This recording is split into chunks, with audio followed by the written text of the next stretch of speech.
The proceeding will start shortly. Shortly.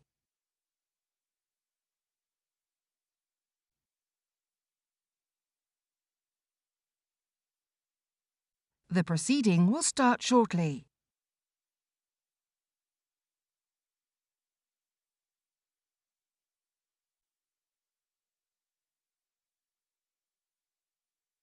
The proceeding will start shortly.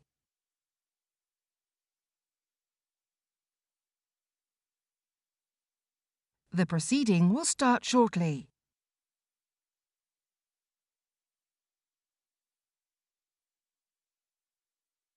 The proceeding will start short. The proceeding will start shortly.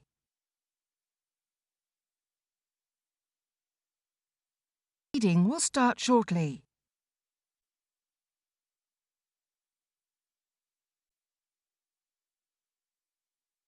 The proceeding will start shortly.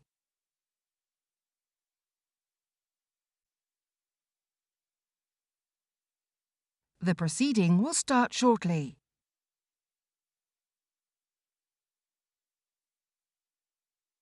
The proceeding will start shortly. The proceeding will start shortly.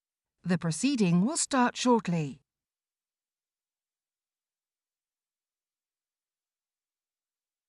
The proceeding will start shortly.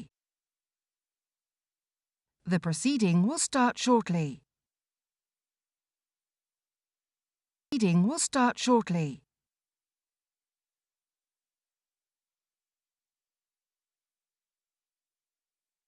The shortly.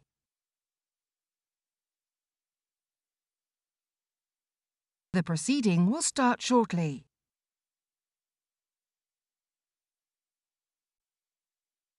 The proceeding will start shortly. The proceeding will start shortly.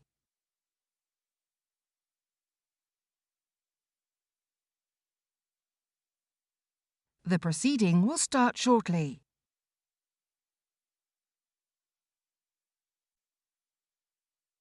The proceeding will start shortly.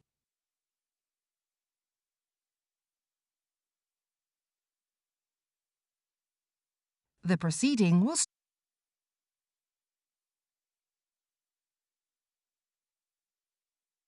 The proceeding will start shortly.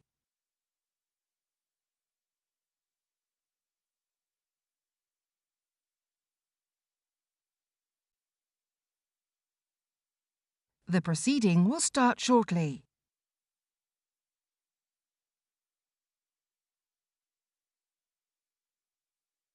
The proceeding will start shortly.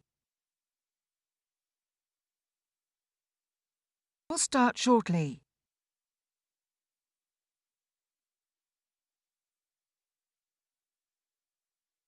The proceeding will The proceeding will start shortly.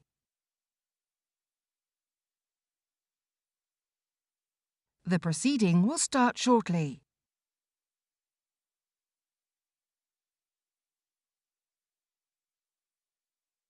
The proceeding will start shortly. The proceeding will start shortly. Good afternoon, this is the Communications and Digital Committee, and this is a one-off hearing with the BBC. I'm very pleased to welcome Tim Davie, Director General, Dame Elan Closs-Stevens, the Interim Chair, and Ms Claire Sumner, who is Director of Policy.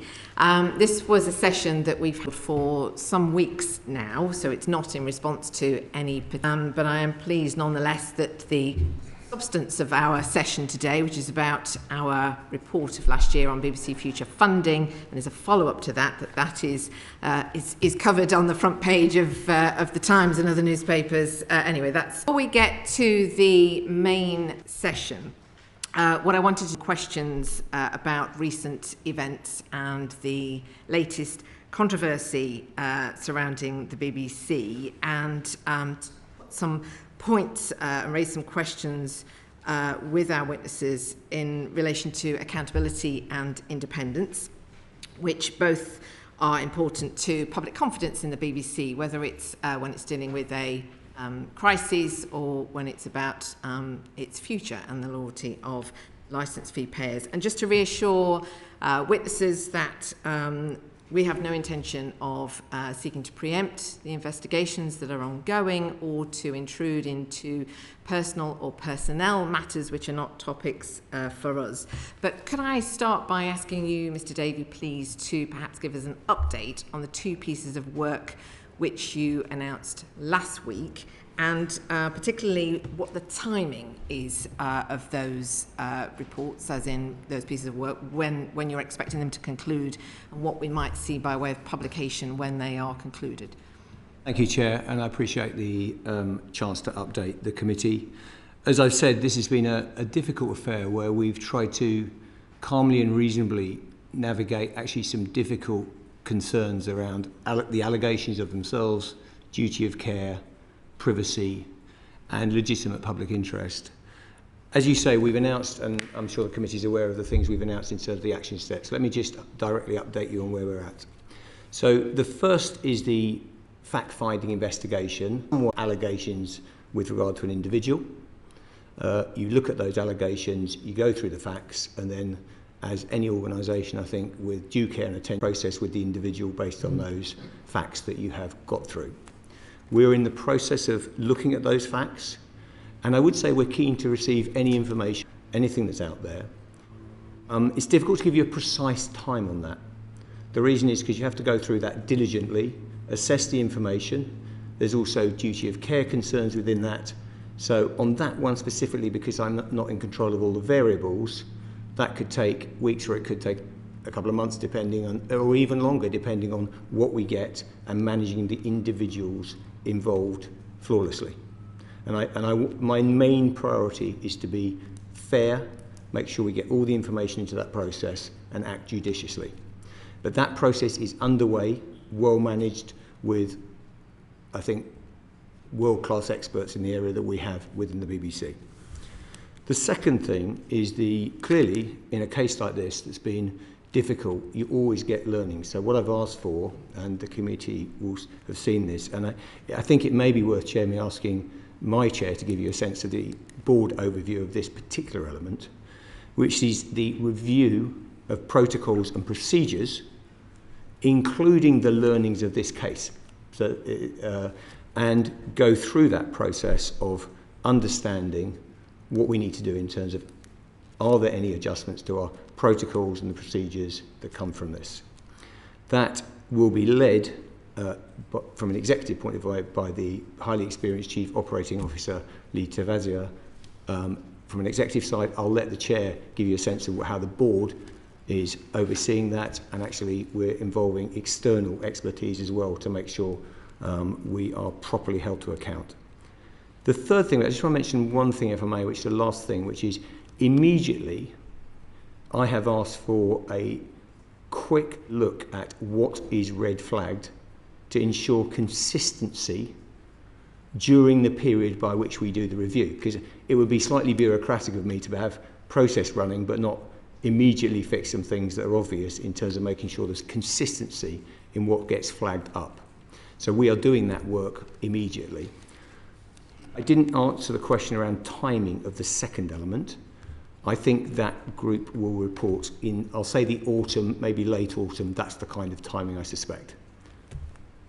Do you want to, Dame Milan, just add to how the board is overseeing this process? Thank you very much, Chairman. I would like to add, because I think that the presence of the board's oversight of this, the governance issue of this whole instance, and actually knowing what the executive are doing and thinking whether that is proportionate and whether it's the right form of action, has been vital in this whole occurrence. So just for your information and for your sense of the locus of the board in all of this, I was informed immediately by the Director General when the Sun seemed to be asking questions. The board met then on the Saturday afternoon. It met on the Sunday afternoon. I was back in London on the Monday, and I'm sorry to say I've been here ever since, and will be until Friday. So we have been taking an overview of this, and my letter to the Secretary of State has been shared with you, Chair, yes, thank you, and with the Chair of the Commons Select Committee, and as courtesy also with the Chair of Ofcom. Of course, Ofcom doesn't have a locus in this sort of non-editorial complaints, but I thought, just as a courtesy to our regulator, that they should be informed. Okay. So our plan of action is that the Chief Operating Officer takes charge of this investigation with a Deloitte senior partner, and I have asked whether that it's possible to name him here today. It's Simon Curden, who has extensive experience in this field, is a very senior partner. And I have also asked Sir Nick Sirota, who is our senior independent director, to oversee this on behalf of the board. The terms of reference are being worked through. The terms of reference will be in front of the full board this coming Thursday, next in 2 days' time, and they will be published in due course, and the inquiry will get underway as soon as possible. Okay. So that is will they be published straight after your board meeting? Yeah, they'll be published this week. Okay. All right, very good. Just there's a couple of things I wanted to come back to, particularly with you, Mr. Davie. But before I do, could I stick with you, Dame Milan? And it's very reassuring to know that the board met on Saturday afternoon and Sunday afternoon when this whole matter, if I can describe it, as erupted the weekend before last. And I mean, clearly, as we know from politicians took to the airwaves, the Secretary of State made it public that she wanted to speak to the Director General directly to find out what was going on. I just wondered whether, with hindsight, you think that it would have been helpful to be able to show accountability of the BBC if there'd been more visibility of what the board was doing at that point in time. It was quite interesting because we had the annual report and accounts on the Tuesday, and obviously we had a duty to Parliament to put the annual report and accounts before you. So we invited something like 40 journalists. They were on. I gave, as you would expect, I gave an introductory talk. I took the incident that had happened, how the board was dealing with it, and then I made some further general. I must have been naive, but they were so interested in the storm, in the eye of the storm, that none of them actually talked about the kind of accountability that I had been talking about. I then saw the Secretary of State on the Wednesday. That was a normal meeting, supposedly. That was one where I was sort of introducing myself. I had spoken to her on the Monday. All I can say is, the Secretary of State has a complete right to opine on this issue and to make a public statement on it, and even to ring the Director General. But an opinion is not a directive. And I would say that I have been put in place by the board in order to maintain the independence of the BBC. And to me, the independence of the BBC is a bedrock of it. Independence from government, from opposition, from commercial pressures, from particular pieces of people who protest. Actually, the whole issue of our impartiality as a board dwells on the fact that we are independent and that we have independence of thought and independence of opinion. Yes. So that for me is absolutely fundamental. You are right, I would have wished for the governance to have been a little bit more to the fore of our journalists' coverage of this, but I can't dictate that to them. No, I mean, I absolutely get that you can't dictate how the media reports any event, but I think the weekend in question, where it seemed to be everybody was, if I can put it this way, piling in and having sort of, perfectly reasonable inquiries, wanting to get reassurance that, how is the BBC handling this matter, all that sort of thing. I mean, the nature of their interest was perfectly reasonable, but I think that it is also important for people to know that the board, who has the responsibility for making sure that the interests of the licence fee payer as a whole are being properly represented, that they are discharging their responsibilities, because that helps with the BBC's independence, of course. I take your point.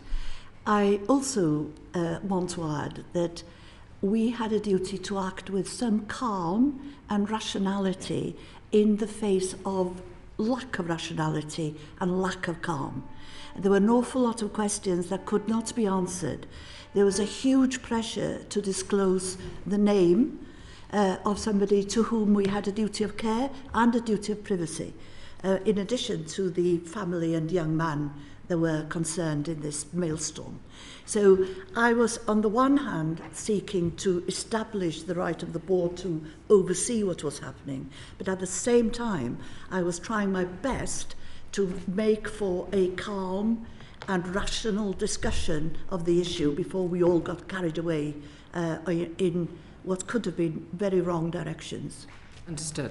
Can I just go back to the original complaint and ask Mr. Davie, I mean, as has already been acknowledged, we had Ofcom before us last week, and they made clear that this is not a matter for them, and it's quite distinct from an editorial complaint where there might be a right of appeal to them.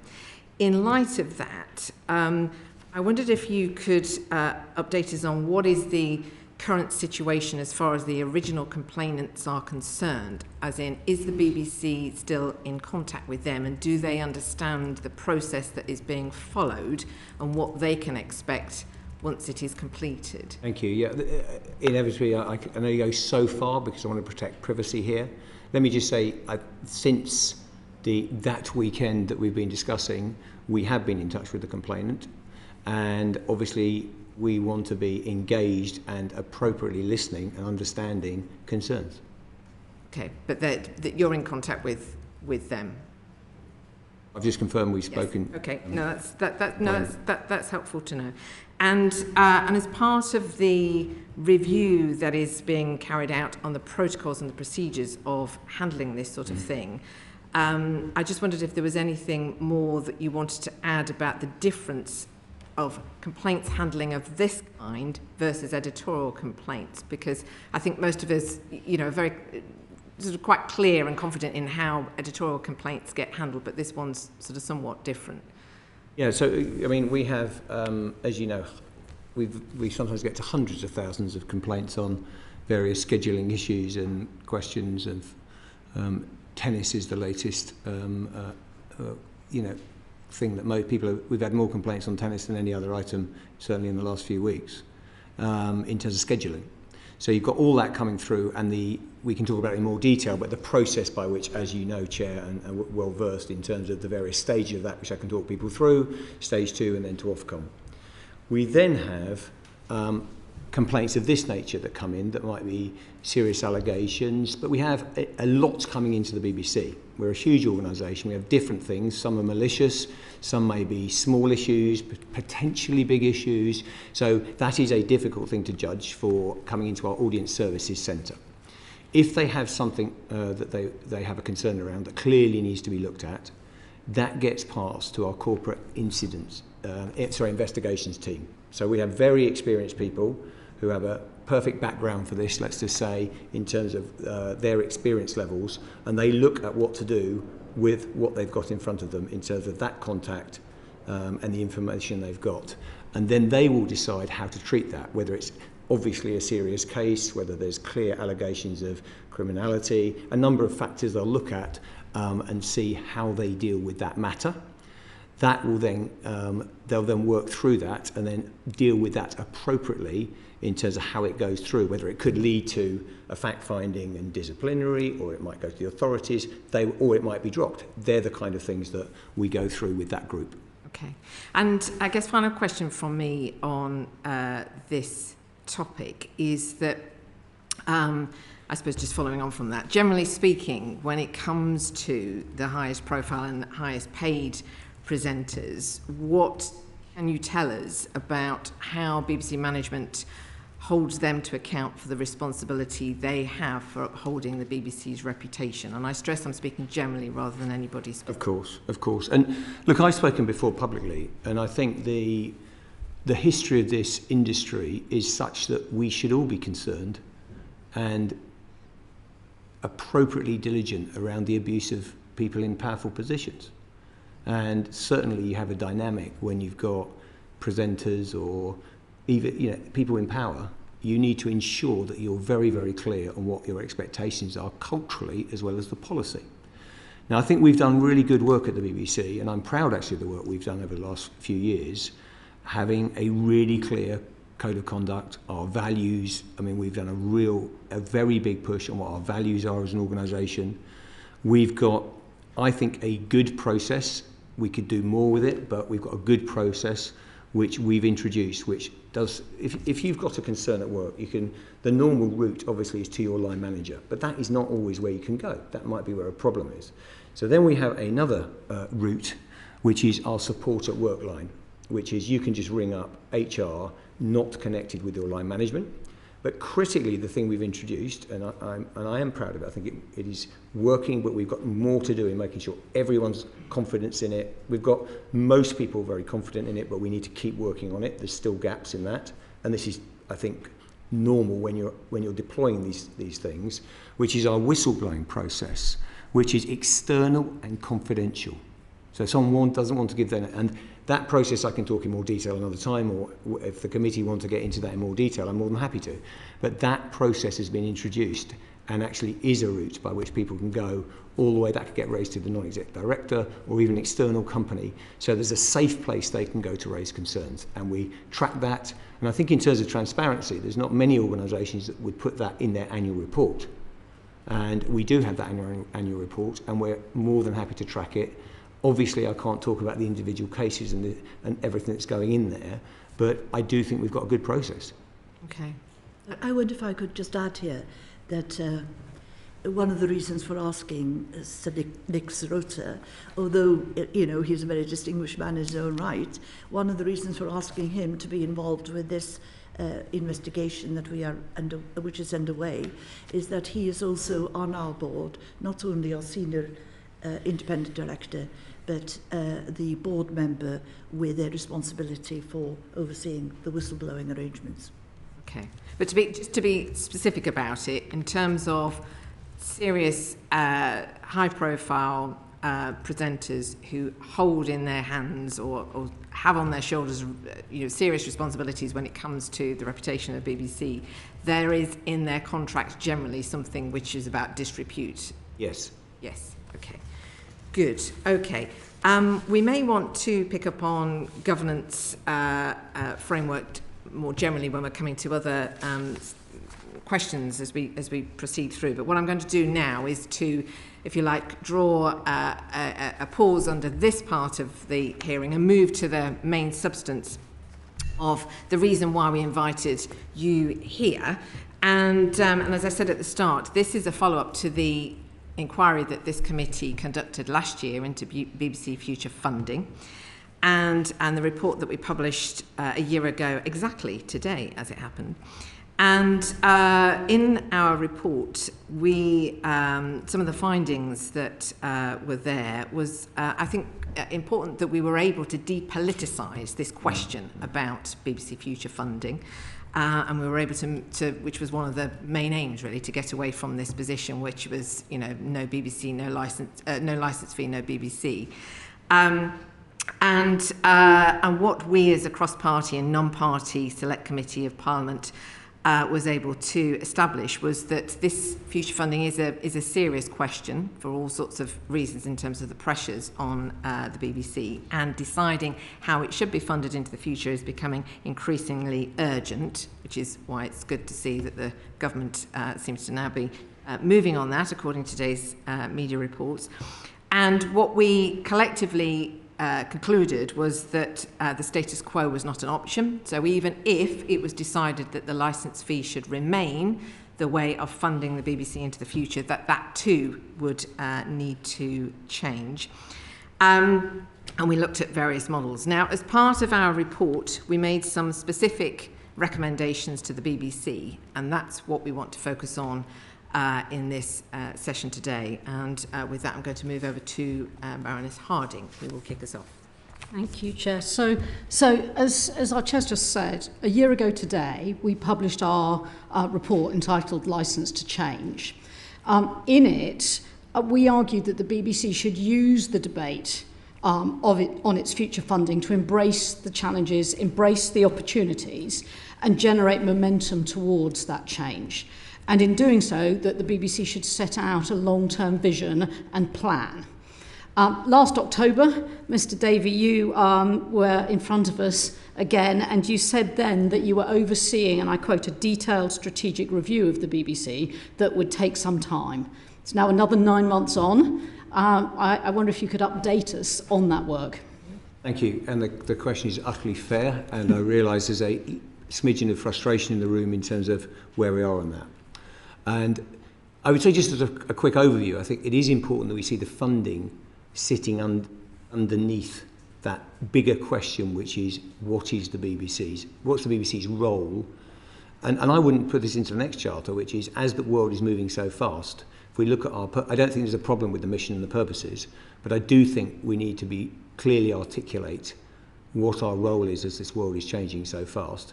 And then you have the questions of funding.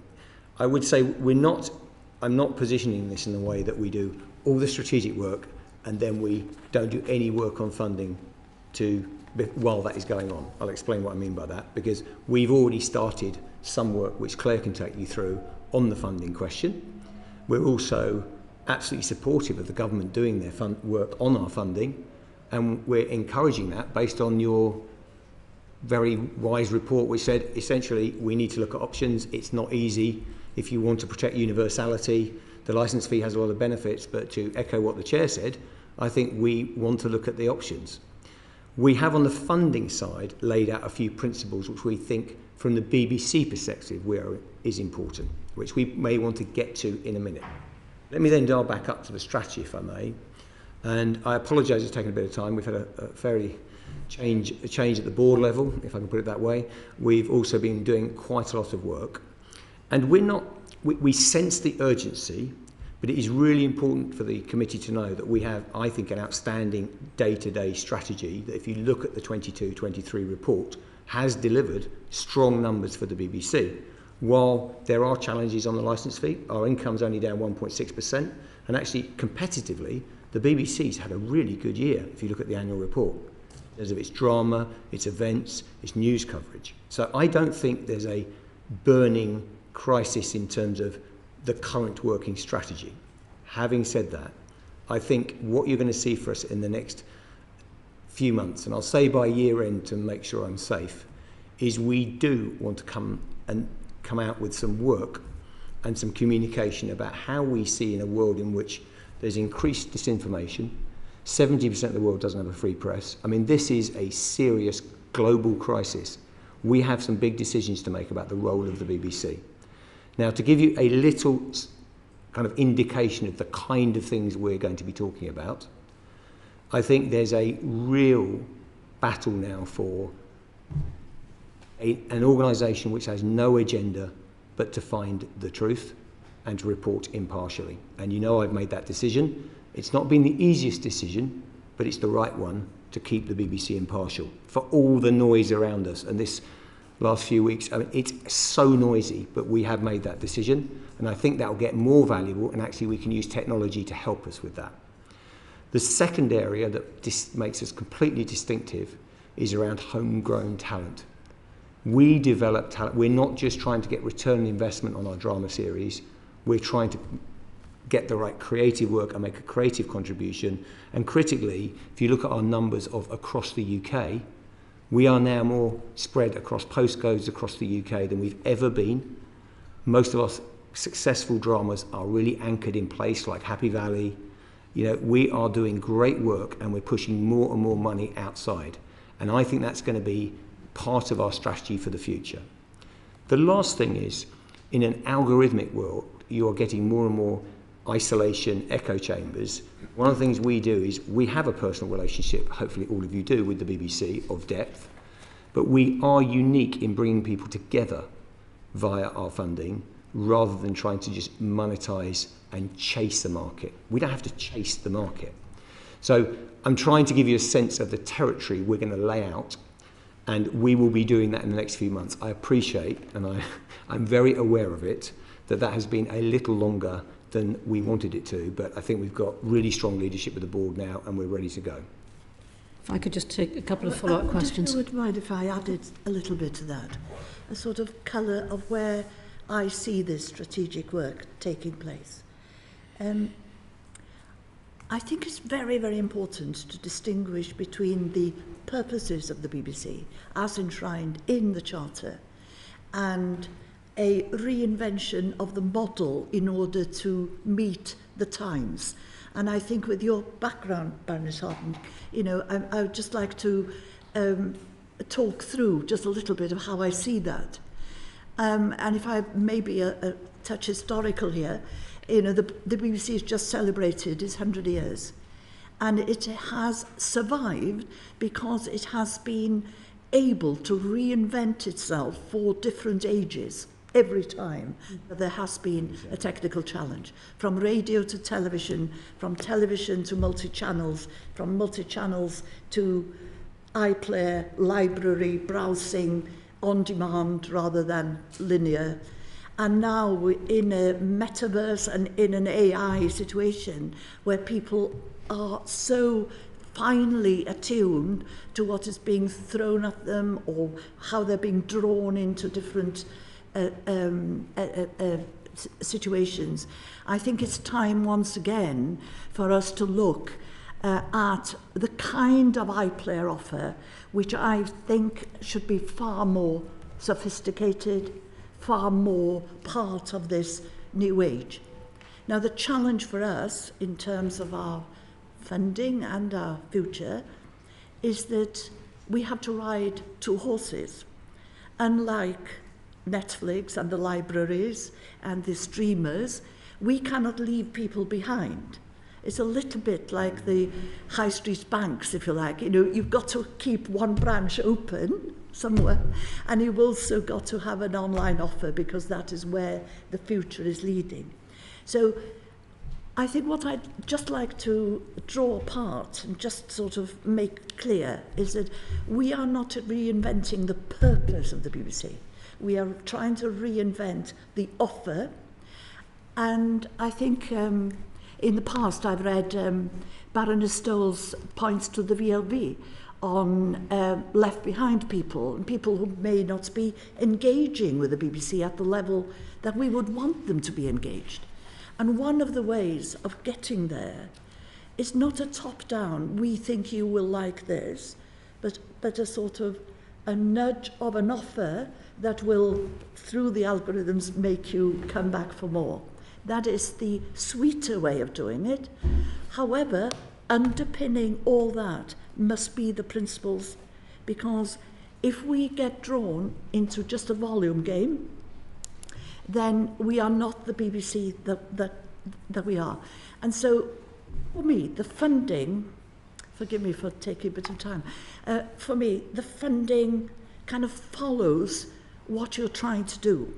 So if what you're trying to do is to remain universal, so that everybody has something from this, then it follows that a funding model has to also bring us together in some ways, rather than splitting us apart. So I would say, let's do the form, you know, let's do the function of the BBC, the way we see ourselves in the future, which we will be coming back and publicising and sharing with everybody, and then to see what model and what level of finance that requires. Well, and certainly you're preaching to the choir to this committee. We wanted in our report to encourage you to set out what that plan should be in order to inform the funding discussions rather than the other way round. So I'm very encouraged to hear that. Can I take it from what you said that you will be publishing a strategy or a plan, whatever words we want to use to describe it, by Christmas? Yes. Fantastic. Can I just ask one clarifying question, and then my colleague over the other side of the horseshoe is going to follow up on those points about universality, I think. I think it was probably at the Royal Television Society, I may have misremembered, in the autumn last year. I think, Mr Davie, you talked about the BBC becoming a digitally led public service media company. I would say that is a subtly different role than maybe the BBC of 100 years ago. And yet you haven't used any of those words in the last 5 minutes. I just wonder if you can join up that sort of big vision speech that you gave nearly a year ago with what you've described, which sounds a bit more tactical. The speech was a broad plea that we don't look backwards as public service broadcasters, and I say broadcasters in plural as well, because I was looking at the market, and almost entrenching into this. And by the way, this is such a difficult game. I do enjoy it, but it's a really difficult game in terms of how we ensure we're bringing people along, but also repurposing an organisation whose funding has been cut, by 30% in the previous decade, and now another 400 million based on inflation. So so we have big questions on how do you do that on limited funding. And I think we're actually pulling it off. Now, what I was trying to do there, and it does, forgive the language link not being there, it's utterly linked, which is what I was trying to say was the purposes, and I think we need to do more on this, which is because I think actually what's happened in that intervening months is we're beginning to see how technology is both a threat but a huge opportunity in terms of what that digitally led organisation is. See, we don't have to chase the market. We can choose to use AI and algorithms, look at verification, look at what we did on the story with the Greek migrant boat, with new technology, with fantastic R&D capability to understand what's going on in the story. So that is a digitally led organisation, but it's working against its purposes. What I was trying to do in that speech was try and jolt us all, say, look, over time, I know I spooked people slightly on the digital switchover side. But over time, people are moving to an on-demand media habits. 65 to 74-year-olds, main source of news is online. Yeah, main source of local news, is online. Yeah, we are moving. So I wanted to make sure the BBC is not confusing its purposes with the means of delivery, and have an organisation that was very set up just to fill broadcast slots. What we will set out in the autumn is absolutely linked to that. I take the point on the language. We've just got to make sure that bridge is clear. Okay, thank you. Lord Foster. It is perfectly possible to consider funding models without having decided what the BBC is for, and in a sense our report did that, because we did look and say that basically an solely advertising model would not work, wouldn't bring in enough money. We said that subscription was not really viable and would certainly lead to all sorts of access problems for people. But our fundamental point was, as has been said, very clear that if you're going to make final decisions, then you need to be absolutely clear not only what the BBC is for, but also how it's going to deliver that vision. And you've been very clear that you're going to work on that. I think I would share a degree of disappointment that we're having to wait so long for it, but you've explained the other pressures you're under. But, I mean, my first very quick question, I have some more detailed ones, my first very quick question is, given all these media stories that the government is going to conduct their own review into funding models, do you think they should be advised to wait until after your report has been produced? Not necessarily, because I think this work is going to take some time, and I don't think we're unclear about it's a bit like you were saying about your report, which I think there are some things that are, and it relates to the chair's point around the overall purposes of the BBC, which mean you may be debating funding levels to a point, but you cannot break the funding mechanic from the editorial vision of an organisation. Advertising leads you in a completely different direction, and subscription leads you in a completely different direction. And we have set out 5 clear principles, which you may or may not have seen, in terms of what we see a funding mechanic in any circumstances has to deliver. You know, does it deliver the mission of the BBC? Because we have a mission through our charter. Does it deliver that? Does it safeguard our impartiality and our independence? And some funding models do not do that. Does it provide a sustainable financial model? We've seen around the world, and I really think one of the things that most people should do is go and have a look at public service broadcasters and travel outside the UK and see how precious what we have is and how fragile public service broadcasting is, and free media around the world. We with respect, we're in our bubble. We've got major problems around the world in terms of the free press and public service media. So does it provide a sustainable financial model? Because you cannot plan year to year the kind of navigating the changes. Does it help the creative economy grow? I've always, as a leader, been very clear in my job that I am not here to defend the BBC wholly as an institution. That is not my sole job. My job is to grow I'm fiercely passionate about this, grow the creative industries. The BBC has to be accretive to a commercial, thriving, creative sector.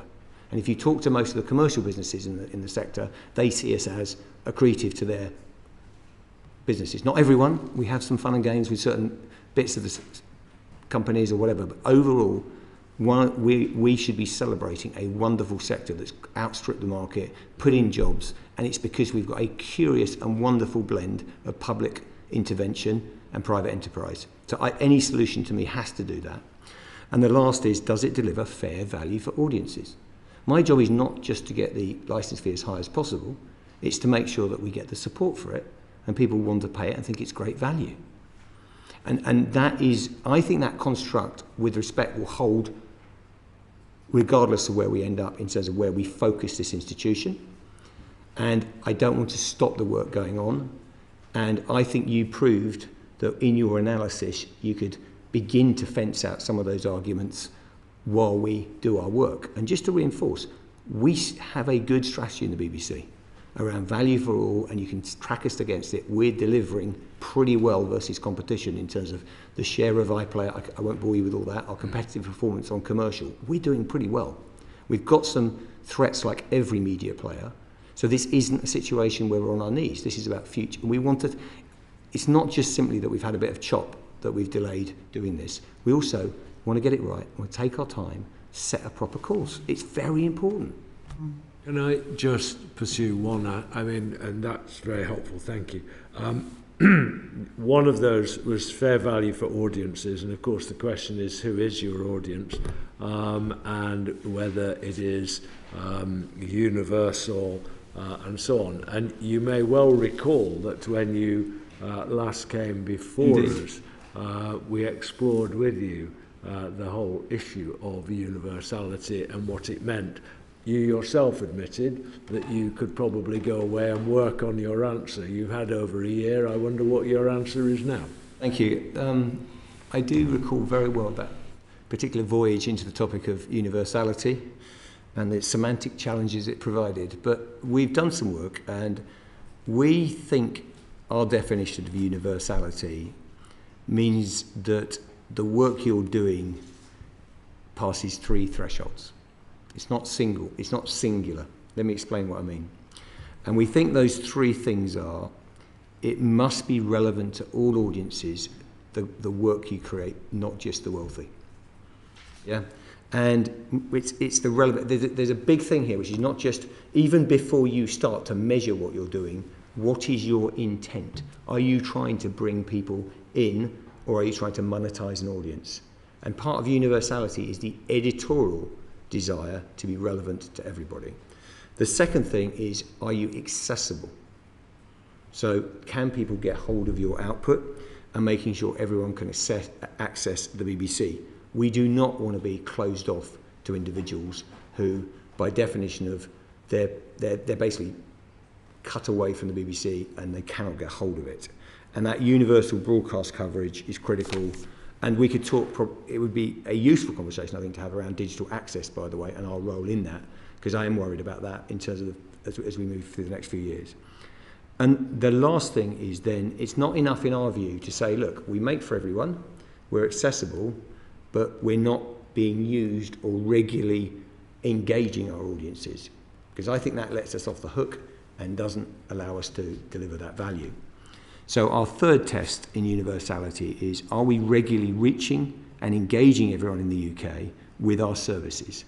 And at the moment, 7 out of 10 adults are using us daily, 9 out of 10 are using us weekly, and 96% are using us every month. And I can tell you, I look at those numbers weekly with the board, assessing how we're doing, because that, at the end of the day, is where the action is. Thank you. I'd love to pursue more, but I know the colleagues want to come in. I suspect Baroness Fraser might pursue your relevant to everyone claim, but that's for her later. Indeed. Thank you, Chair. Thank you. Lord Griffiths. I'm aware that we catch you, unforeseeable for you or us, at a particular time where you're reeling with stuff that's been thrown at you, and you have to cope as best you can. And you're facing the expectations of a committee like this that has challenged you to embrace the future, to be on the front foot, to have a vision and to go for it. And I feel like I want to just commend what I've heard so far as suggesting to me that that's where you find yourselves. My question is simply that I would like to hear the third voice. I mean, she's been mentioned in dispatches once, but I wondered if Claire Sumner would like to add from her point of view as the Director of Policy anything to what we've heard so far. Thank you, Lord Griffiths. I think I would like to echo that strategically we are focusing on how do we evolve the BBC. And one of the things that is really striking when you talk to European public service broadcasters is, of course, the BBC is the only PSB that operates globally, nationally, across the UK and locally. And therefore we have quite a special place in the heart of the UK, but also through the World Service and some of the British great content that we export in the world itself. And so, if I may say so, that the kind of the eyes of the European Broadcast Union and other PSBs are on us. But in terms of the approach that we're taking, we're obviously looking at all of those 5 tests that Tim set out. And then we're also going back to some of the previous work that we've done before, around, for example, the over 75s, where we looked at kind of 3 main areas, which actually reflect what we're talking about, which is when you think about fairness, there are several elements to that. One is value, which is at the core of the BBC strategy. The second, and this I think the committee gave some very helpful insight on, was around, is the licence fee a regressive tax? Should we do more on progression? Are there things we should look at to support lower incomes? And at the moment, actually, on over 75s, we support over 900,000 households there through a combination of being linked to pension credit and also through a combination of some people in designated care homes. So there are some precedents for these things. Interestingly, when you look at places like Germany or even some of the other countries, most countries operate a flat fee. They're not really progressive unless you're linked to taxation, or in the case of Finland, as you know, a personal levy.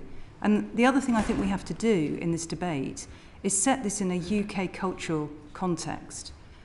The other issues that we're looking at are the financial scale that Tim talked about, and actually some of these models increase the numbers of households, so a universal levy potentially increases the number of households, and other models potentially change that picture. And finally, how do we operationalise these things? So how do we put independence at the heart of the BBC, but also how do we do this in a feasible way?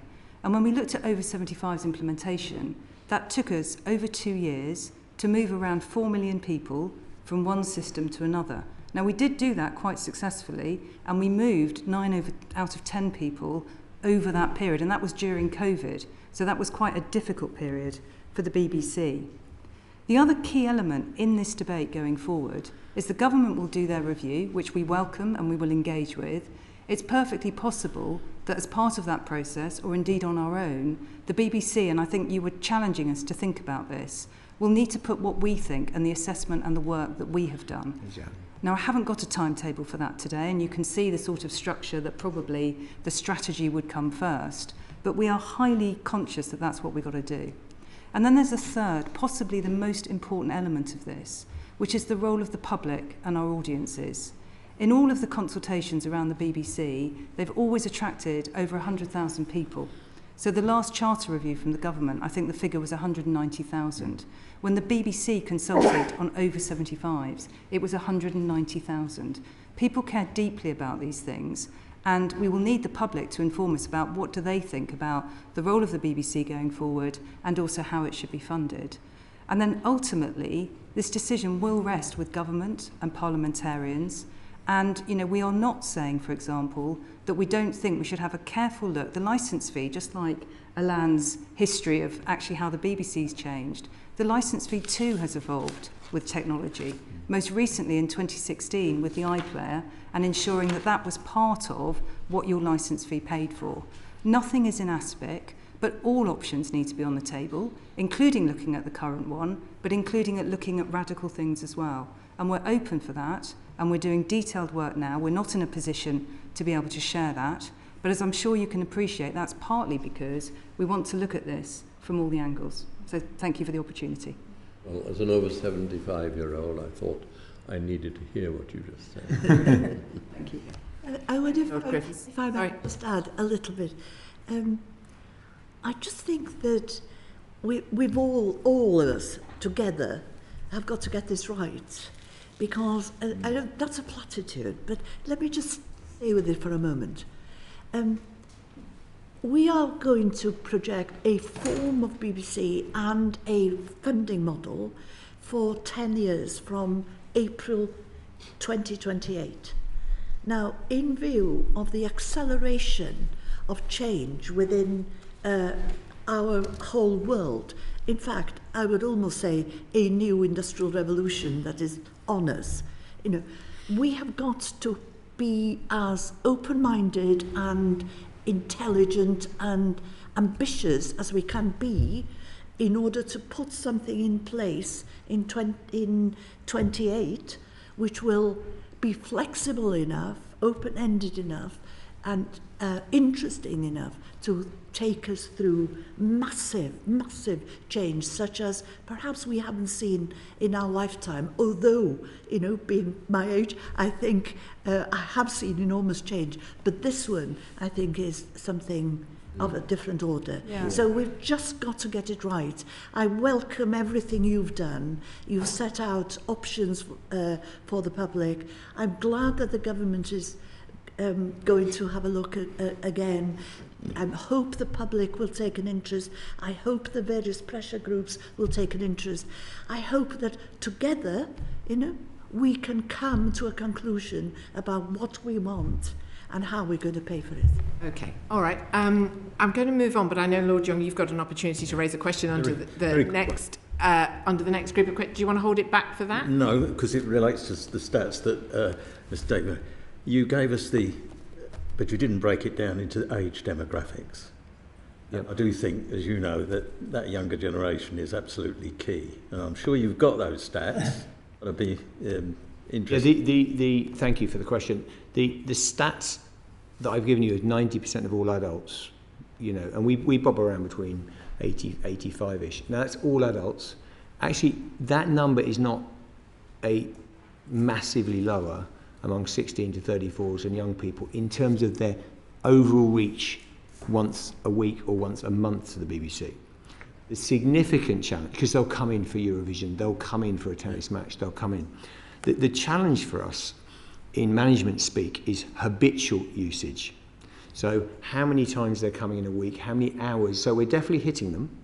We've got the biggest revision service in the UK, bite size, that's had a very good few months. So we are impacting them. It's a question of are we locked into habitual usage? So I'm hopeful many of you around the committee room will have your habitual usage of, may I suggest something like the Today programme, or whatever your pleasure is, Radio 3 if you're that way inclined. Yeah, I have a lot of, that is what locks value for the licence fee in. So being very, direct with you, the biggest challenge is making sure that habitual usage is locked in. I think over time, actually, we may have slightly less time, because that's inevitable when there's infinite choice. But actually, our importance is going to be as high as ever to know where the truth is, to understand what the community is doing as a whole, to get your local news. And I'm actually quite optimistic that so-called young people want that as well. And what we do need to do is make sure, and one of the biggest challenges that we need to be clear about is, how do we get the capital and how do we get the right funding to ensure we are defying gravity at the moment in terms of the outstanding work of people delivering the iPlayer. We're in the game with massive US companies with huge battles for engineering talent, for coding talent. I am paying significant discounts, and that is sensitive even itself. I'm sure we may cover that, I don't know, but later on the committee. How do we ensure we are competitive in terms of digital product development, all of that, so that we can push through the wonders that we do into that system? We've done a pretty good job, but I think the jeopardy is quite high. And that relates to the strategy as well in terms of what we need to do to make sure our products, like iPlayer, like the various things, are still in the game in 10 years' time. Okay, we're going to move on to some of the more contemporary decisions and challenges that you face anyway. So, Lord Bishop. Thank you. There have been some interesting uses of language. The new industrial revolution, totally endorse this. But the thing about revolutions is that they're a process rather than just an event. And this means that not everybody moves at the same pace. We've heard about fair value for audiences without specifically saying which audiences get the most fair value. Now, one of the things that you're facing in the BBC with funding challenges and choices such as digital first, which again makes perfect sense, is what about those audiences that are not moving at the same pace, the linear audiences? Because if fair value simply means we tick a box for the Luddites, we've got to keep them on side somehow, rather than that being substantial value in the broadcasting that you do. And secondly, perhaps touching on what we may follow up on local radio, you've talked about universality, but one of the things we discovered, for example, during COVID, was the importance of the local. Yep. And it seems to me that there might be a tension here in the direction of travel and in respect of your policy or strategy, and what's actually happening in wider society in relation to community. I wonder if particularly Ms Sumner and Mr Davie, if you could just respond to that. I think in terms of the first point on fair value, absolutely fair value for all audiences, and that's part of the way that you have to look at universality, that in effect, particularly that relevance, will come to give something to everybody, but not necessarily meaning that you have to give it all to the same people and the same group. I think the other really important thing to recognise behind fair value is, of course, when you look at the price points of the licence fee compared to some of our competitors, ensuring that that is competitive and ensuring that they are feeling that they're getting great value for their licence fee. And it's really notable that from time to time we do deprivation studies where we take the BBC away from people who don't love us, who actually say they don't really use it very much.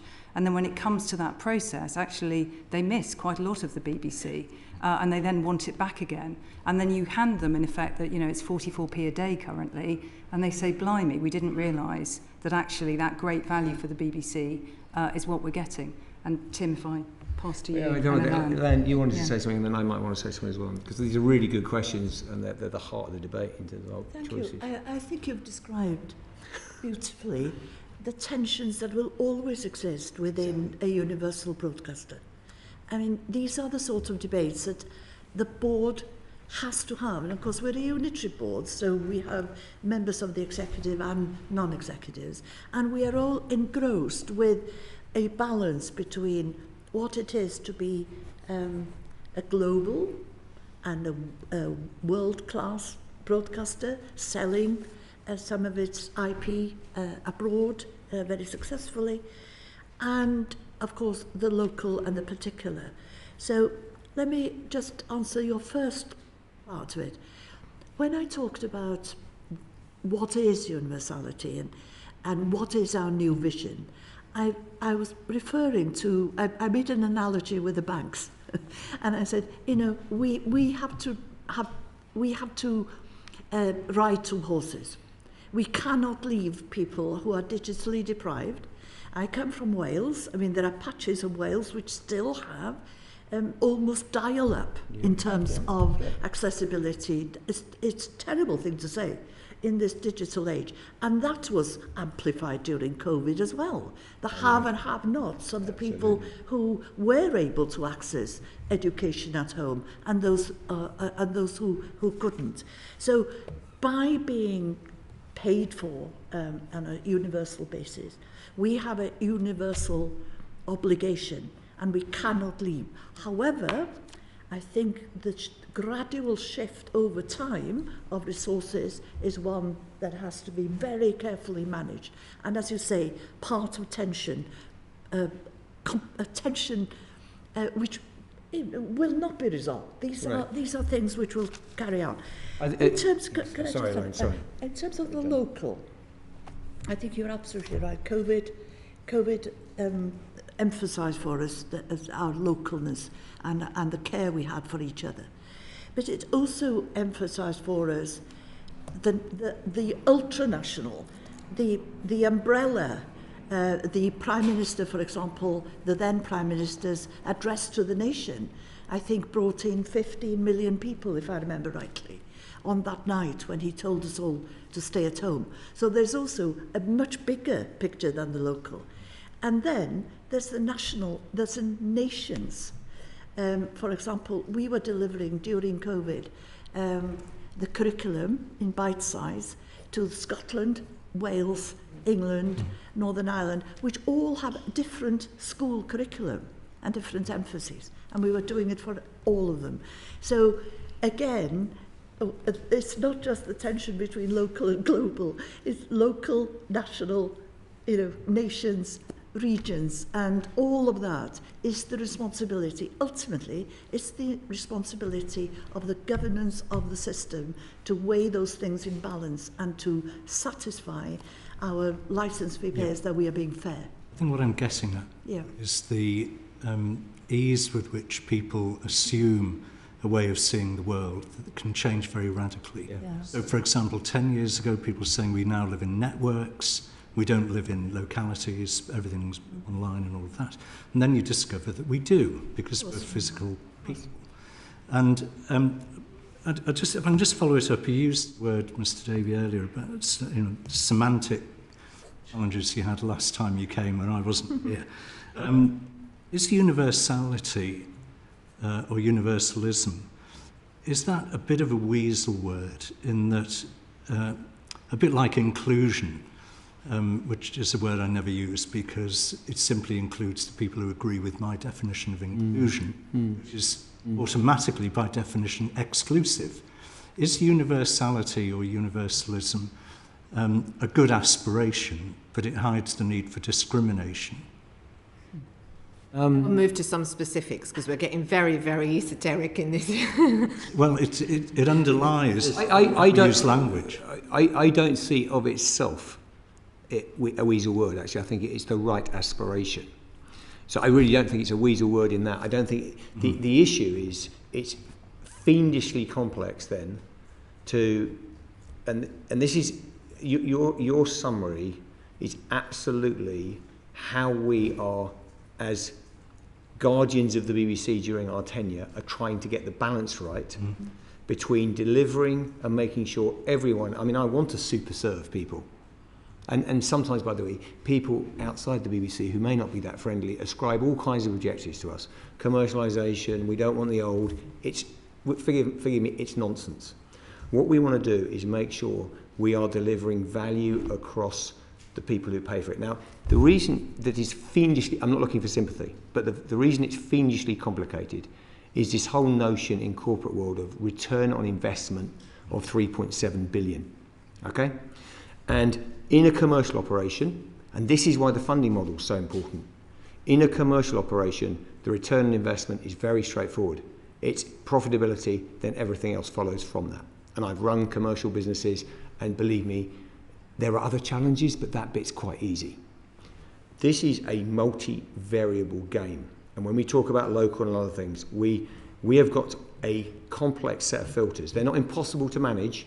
It's what's the best way to spend that money that results in usage. This is really important, because I said the last thing on universality is it being used, because what we don't want to do is do all the right things, but they're not watched or not used. I know that sounds obvious, but I talk to people, and we know that the licence fee, guess what, is supported by people who use the BBC.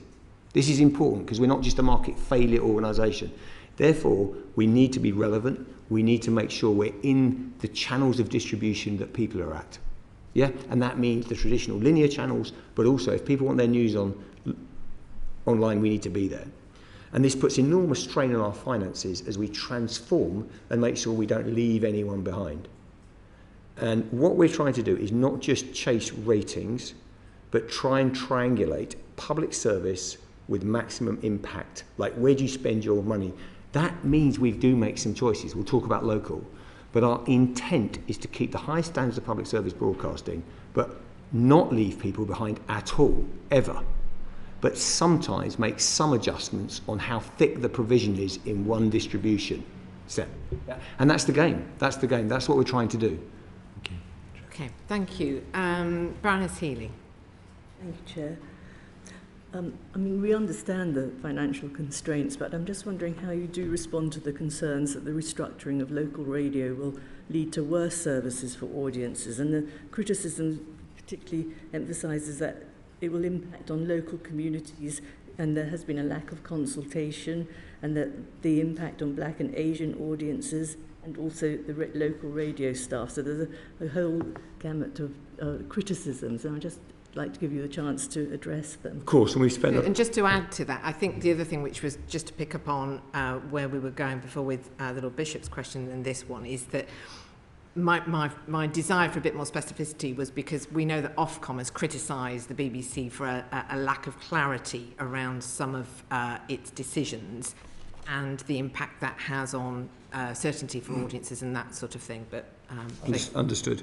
Well, firstly, local. I mean, local is an utterly critical and essential part of the BBC's offer, and will probably become more important if you look at what holds democracies together. Absolutely, to your point, by the way. Don't start me on that, or I'll get the esoteric warning. But justifiably. But absolutely, if you look at what we should be backing local connections, local news, all of the things we deliver. So we've made a choice, which is, even though our budget is under enormous pressure, we will keep investment in local. That's the first thing. We'll keep investment in local. What we do think, however, is you do need to move some of that money, and it's a minority of that money, from linear to online, because in most places, I love local radio. I think they do an outstanding job. The connection is fantastic. We have brilliant people in local radio. But if you go to a city in the UK, on average, about 15% will listen to local radio. So if you went out on the street, 15% listen to local radio, and the connection with them is outstanding. But I worry that we need to make sure that local news is not just tracked in linear radio, but we have the right current affairs capability. I think our online offer needed to be upweighted. So we are making some choices, and we cannot do it all. And this is why it's painful. If I had more money, I wouldn't have to make these choices. But what we have chosen to do, as you know, is in the afternoon. So when 70% of the listening is to the mornings and the things we're protecting, the sport, what we are doing in the afternoon is we're moving to 20, not 39 programmes. That is not ideal, and it's incredibly painful. And I understand if you're one of those people who listen to those shows, it is difficult. But I do think it is right in a media organisation to move some money across from linear services to make sure we're not, for the, most of audiences over 55 are now getting their news from online. Now, I know the companionship of local radio is precious. I would love to keep all the services.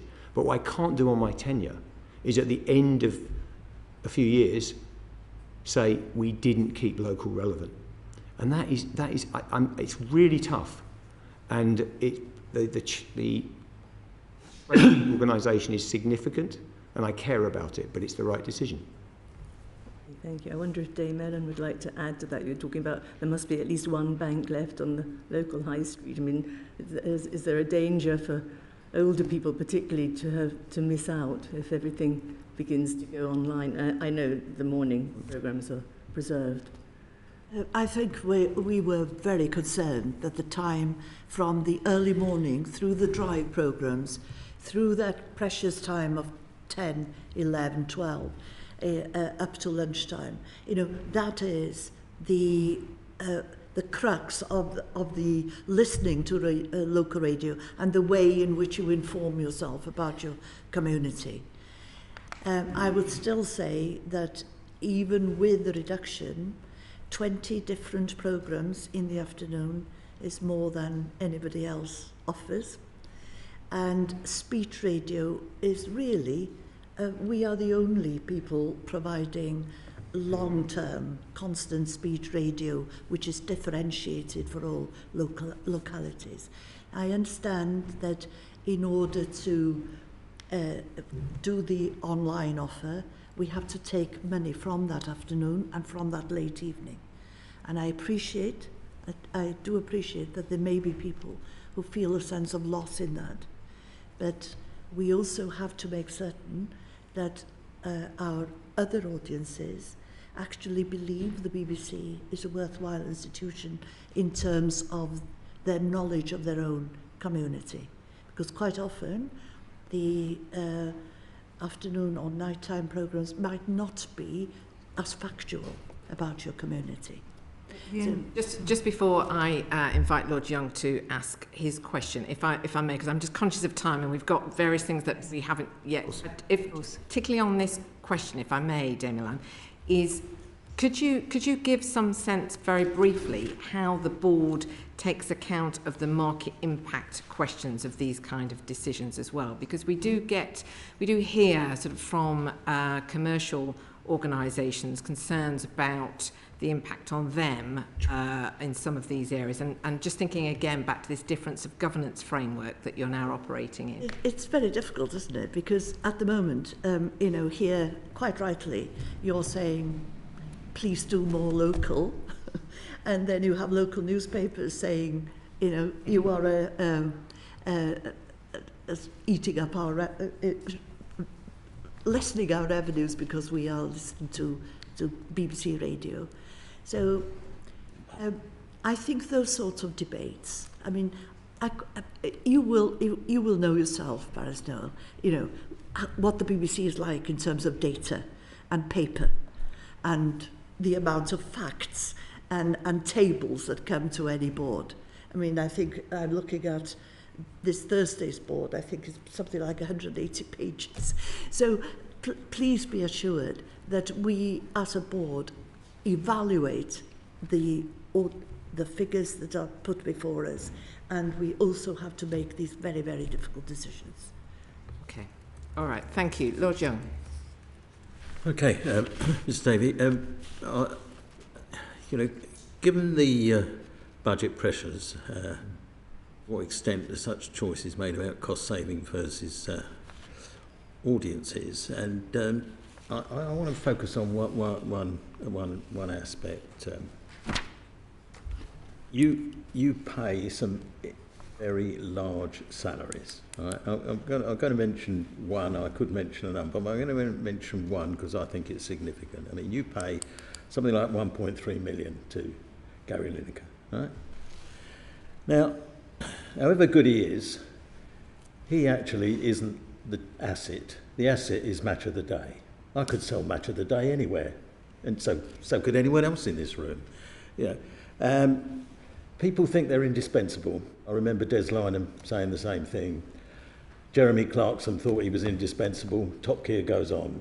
You know, they're not.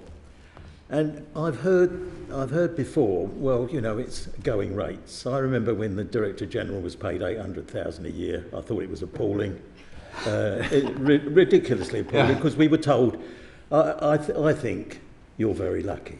You've got one of the best jobs in the world. I agree with you. Full stop. Agreed. So the fact that we've managed to secure you at 400,000, you know, I'm not arguing whether that's the right figure or not. Ideas in You his just head give me a there. pay cut, but it's fine. Yeah, Little 400 bit, ish, okay, plus. Right, Yeah. so you could run Match of the Day with some really good presenters. You've got them there now. You've got some women. You've got others. I could make an even more startling suggestion. You ought to invite get a young person, interview a few, get them to make a contribution on Match of the Day. There are other examples, but when you're being scrutinised very carefully about, and you yourself have said the size of the budget cuts, it's really time you took this and had a long, hard look at it, you know, about paying such extraordinary rates when there's still plenty of talent out there who would do it at a much lower cost. So my sort of question is justify, and is it a long-term policy? Directed to you, Tim, first of all, and then I'd probably comment from... I think overall we've done a good job of taking talent pay down, putting pressure on talent and senior pay. I actually don't agree that we could give it a go, but around the table anyone can do this. I actually think broadcasters, someone who has played for England, got the experience, done the thing, is of immense value to us. I would say, let's just set this in context for a minute, and I understand and respect the issues around PR challenges around it, but it's really important. We have 24,000 individuals who come on air and contribute on the BBC. We only have 68 who are paid more than 178. Yeah? If we took them all down to say no one gets paid more than 150,000, that would save the BBC. I'm not suggesting that. Okay, but let's do that. It saves us £5 or £6 million on a budget of 3.7 billion. It saves about £5 or £6 million. Yeah? And so I understand the issues around communication, but in terms of actual hard savings, if we took it down, it's not a hugely material chunk of money in terms of the overall BBC budget. Now, you could use it in other areas, and I'm sure there'll be people thinking, listening to this broadcast on the BBC going, well, I definitely could use that money, and I respect that. But those individuals, which represent 0.34%, deliver about 40% of our viewing and listening. They're where the action is for most people in terms of their relationship with the BBC. And we could debate, and other people could present these shows. Some of these individuals, I believe, do a difficult job extremely well. Having said that, I just want to, instead of just saying, I sound like I'm just saying, no, and here's my argument. We continually look for opportunities, and our lead presenter of Match of the Day has taken his salary down. We are looking at how we continually offer increased value for money and how we take those opportunities. There is no doubt, however, though, the market it may change a little bit now because it goes in and out in different situations. The market is pretty hot for talent who carry an audience. And I think that it's worth investing in at a very limited level. Okay. Is there anything in particular that you wanted to add to that, Dame Anne? I've spent years in a university in a theatre, film and television department, which actually brought out very many quite major talents. And I just got to say to what the Director General just said, our people make it look easy. I think we just leave it at that. Okay. Right. I'm sure that won't satisfy Lord Young, but... No, well, it's a debate. We might be able to arrange a screen test at some point, but yeah. Young by name, but getting past it, I think. Yeah, there you go. Okay. Yeah. All right, we're going to move on. Baroness Fraser. Thank you very much, Chair. I think I better start by declaring an interest because I'm on the board of Creative Scotland, which includes Screen Scotland. Great. and I also run a Scottish charity, Cerebral Palsy Scotland, so it won't surprise you that my favourite bit of the BBC Charter is to reflect that you have to reflect, represent and serve the diverse communities of all the United Kingdom's nations and regions, and in doing so support the creative economy across the UK. And our report, this committee's report last year, it reported that data from Ofcom suggested that audiences with disabilities from Scotland and those from lower socio-economic backgrounds express lower satisfaction with the BBC. And I'm grateful to Lord Foster for sending me the figures that was provided at the time, and that, you know, the percentage of the audience group who thinks the BBC informs, education, entertains is relatively high, but the percentage of each audience group who think that the BBC is effective at reflecting people like them goes down to sort of 50%. So my question really is, you recognised at the time of our report that you needed to do more. You have spoken about some audiences. Ms. Sumner, you talked about the over 75s, but you know, what have you done since we published our report, and what more is there left to do? I just might, just as a sort of thing, I really like, Mr. Davie, your commitment to homegrown talent and growing the creative industries. How does that sit with the lift and shift that we sometimes see in Scotland about moving production in Scotland, not of Scotland, potentially? Okay, should we take that at the end in terms of just the relocation of people and how that works? Because I think there's a number of strands to that, and it might be, Claire, you want to just talk a little. I am thrilled by our performance over the last 2 years in terms of pushing more money and power and production outside of London, and Scotland has benefited from that as well. So I'll ask Claire in a minute just to give you a sense of the scale of the movements. I think then you've got another question, which is the work we're doing, and actually Claire is the executive sponsor in our own group, Ability, in terms of accessibility, making sure that people with disability get maximum value from the BBC. So you can tangle them up, and it's fair to tangle them, but I think there's a whole question there in terms of our accessibility, and we take that extreme. We're talking to the charities. We're doing enormous amounts of work. Actually, in the coronation, we offered different streams and things very successfully, but we have work to do.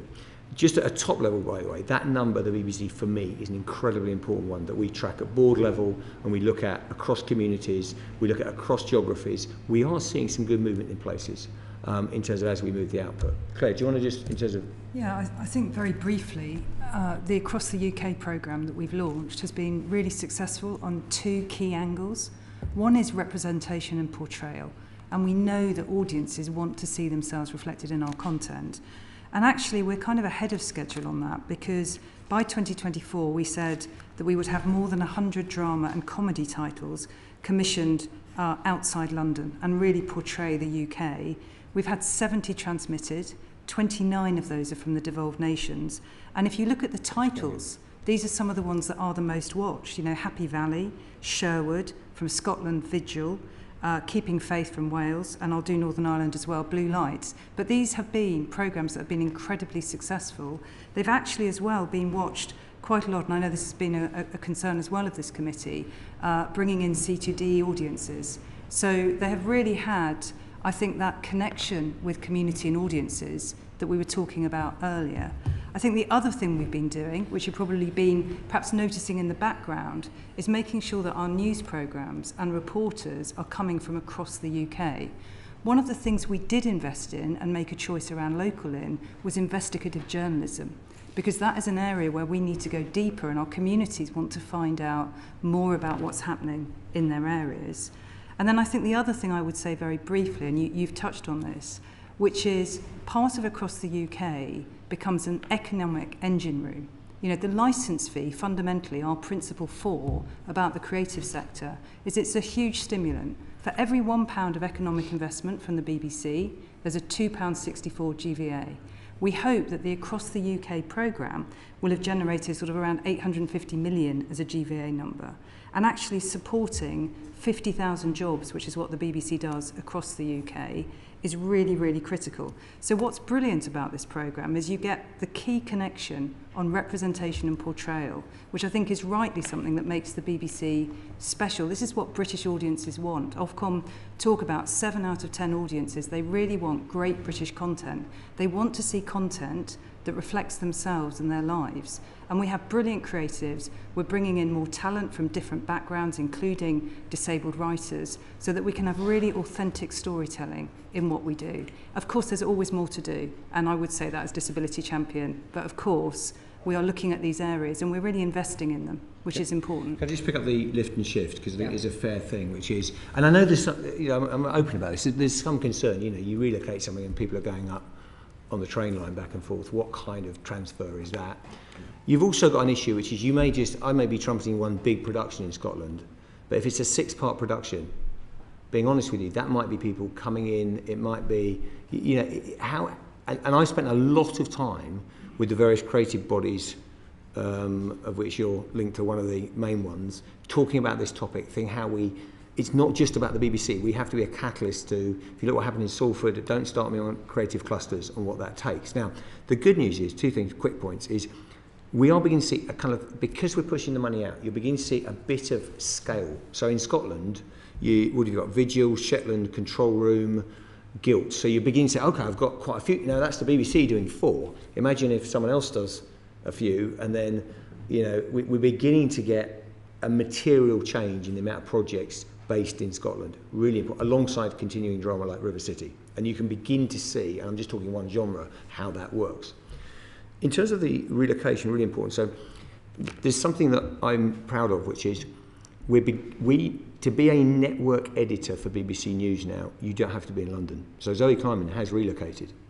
There's no Clifton, there's no commuting going on. That is a team now, and you can, now initially you may choose an editor that's got expertise who you're bringing in from elsewhere, but the long-term game is amazing, because you're beginning you can get talent and you can build the news hub doing network work alongside the BBC Scotland newsroom. Suddenly the career opportunities, you don't have to go to London to work on network. And that changes fundamentally if we can get this is what we did in Salford as well. We put real power and commissioning power outside the M25, and I'm really committed to that. And I think it's different to shifting one programme or one presenter moving. I just think, if I could just follow up on that. You just one brief question, one really brief answer. I think that's great to hear, but I would argue that 20 years ago, you could have done that too, potentially. And my question is that, given, let's just take Scotland, BBC Alba, BBC Scotland, their audiences are dropping, it's on the front page of the newspapers, but they have very little user-generated, their own content-generated drama. And all the examples you've just given us is about. In our language network. So when we're talking about value for money, there's a difficulty here about where is the content being created from. I absolutely think we need to continue to, and we are evolving where that commissioning can come from. So what I do think is that there's a degree of wheel spin we can't afford based on our limited finances, which is you've got a whole hub of activity. This is not about truly local programming. But actually, I'd love drama created for BBC Scotland that then has the ability to travel. I have to get more of my output working on, frankly, earning its keep on 2 legs, which is it's great drama for the network, sorry, my jargon, but for the UK, but it's curiously brilliant and commissioned and coming from Scotland. We're working on that. And that is what's coming through. That is where it really zings, if you like, and you haven't got wheel spin, because what you can end up with, bluntly, is a lot of small projects, and we have to get the cut through. I mean, we only make 30 to 40 dramas a year. The other guys can often be making 10 times that. The good news is in drama we're bigger than the rest of them, but we have to do that by getting the right slots and getting the right commissions. Okay, thank you. Lord Lipsey. I will return, if I may, to Gary Lineker. Not his pay, which on the back of an envelope I was making out as a fraction of a farthing for each viewer he entertains each time he appears, but about his public comments, which was the last thing to hit you in the face before the weekend before last. And really, I'm interested in how you're solving this rather difficult problem, because anybody who appears on television wants to be famous, and so they want to be tweeting and this, that, and the other. But on the other hand, they are, even when they're doing something privately, the person who we know from our television set, and they have to be restrained in certain ways. How are you getting on with your review of what those rules should say? John Hardy's done his work on the social media review, navigating and trying to understand those, because no one wants to restrict people unnecessarily. I just want to make sure I've got one simple objective, which is the BBC is understood by people to be duly impartial. And we have different standards for the newsroom, we have different standards for general staff. We have this group of people who are these high-profile freelance community. There's not that many of them. And I think I won't repeat what you said. You're trying to articulate that and make sure that there's a reasonable framework where people can properly express views, but we're not compromising the position of the BBC in terms of delivering due impartiality. Because how we facilitate free speech is because you don't know how Chris Mason votes.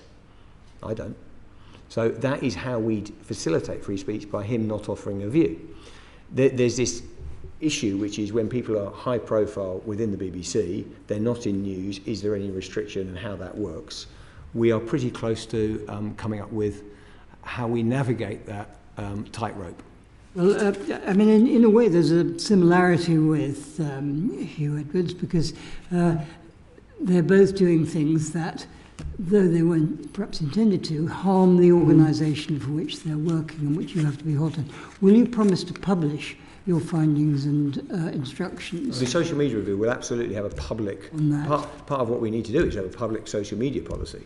If I may, I would be careful to equate any cases between individuals. I think this is very much about the social media review, and of course we'll publish something, and hopefully that will be not too far away. And I think it's a fair point not to seek to compare those two very different pieces. I guess one thing I would, though, just push back on is it was interesting that you define, if I can call it this, the Gary Lineker incidents as a freedom of speech incidents, whereas for a lot of people that's an accountability crime. If I did, I didn't mean to. Okay, what I said was there were freedom of speech questions that resulted from the incident. I was talking about the concept of freedom of speech. I wasn't referring to a freedom of speech incident. It goes back really to what the Lord Bishop was saying. For boards, for Tim, these are difficult balancing acts, and decisions have to be reached on a fair balance of. But we'll come back with a recommendation, and this is also evolving. I mean, the world of social media is not easy.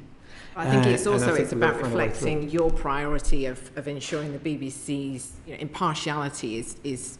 Of course, but this is changed. Of course, but if I may, I want to make a point here, which is it's also about what really affects due impartiality, because there's so much noise and people get offended by everything nowadays.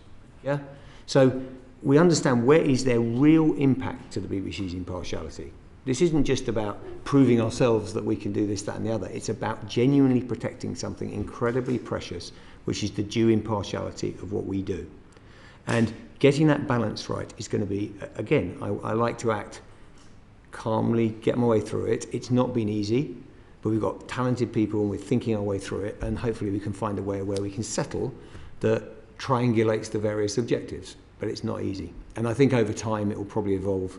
And this is going to be an area that we'll keep coming back to, hopefully. But I think it is also something where I think when you reflect on the way that some audience groups feel in terms of whether their perspectives are properly understood and respected, totally, that they may not distinguish between a news presenter and a very high-profile presenter associated with the BBC expressing their views. Exactly right. And and it does come back to that corporate accountability, which is an incredible as I said right at the beginning, you know, accountability and independence is also not just a question for times of crises, it's an essential ingredient to the future of the BBC. I've got one short... If I may, Chair, can I just agree with... Sorry, I know that's weird.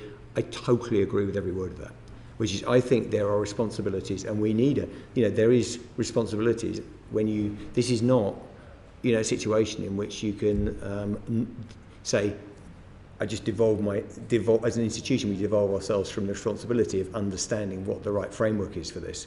It's really important that, and you also, it's something that I know you're passionate about, but I know at the BBC we're talking about all the time, which is institutions that don't really listen to people and understand. I mean, the BBC has got some strength in this because of our local operations. Is you can miss it. I mean, my impartiality drive, as I've been very public on it, is less about pure left and right. It's often about just understanding people's perspectives across social issues, all kinds of issues, where if you don't dig deep enough and you really understand different points of view, you will be found out. Okay. And the BBC has a responsibility to do that. By the way, I think we're really pushing on that. We're one of the only organisations in the UK to have set a social economic diversity target for our employees, because we've got to have people with different views. And you know, we're at 21.1%, we've set 25%. This is people from lower socio-economic groups. The measure is parental income at 14. You can choose a number of measures, etc., etc. It's very important. Don't get me on definitions of working class associated with parents. But any help I'm more than happy to have on that. Let me just ask, Lord Foster's got a brief supplementary, and then I've got some closing remarks before we... I'm trying to draw your attention to the fact we're about to vote. Oh, I see. I thought I got a message here saying you were trying to ask a question. Okay. Can I just ask one other brief question, which was not covered? If I could just seek a brief answer, which is around the merger of World News and the News Channel, and the criticism that has attracted from many audiences. Do you have anything you can say to assure people that that is acknowledged and how that might be evolving in terms of the... When you say criticisms from many audiences, sorry, I just need to understand that. It's led to some people expressing concerns about whether it is meeting the sort of, you know, the needs of people and from a rolling news. I understand. The reason I'm saying that is because I think we need to be led by the audience data and what we're getting back from audiences, and the news team will be very responsive to that. They'll always say, okay, is that working, is that not working? Overall, I'm happy with the merger, but like any editorial offer, it will keep evolving. We'll keep looking at audience research, and we need to make sure that we've got the right balances. Okay. That remains work in progress and will be ever thus, I think. Okay, all right. Well, I'm very grateful. We've covered an awful lot of ground, some of it very high-minded, which I would always expect from my colleagues here.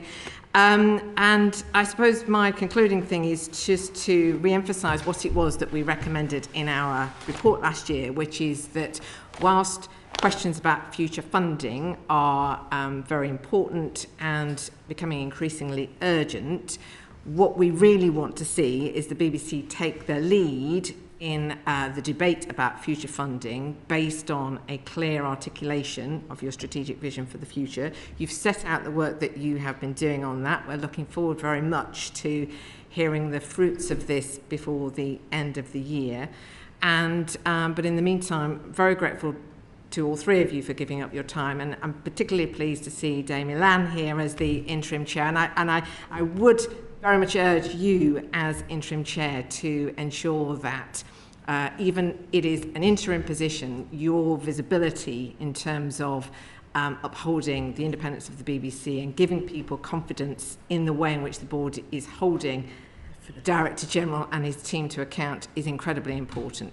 And we're very grateful to you for playing a part. You can trust me on that. Very good. Okay. All right. Thank you very much. Order. Thank you, Chair. Thank you. The proceeding has ended.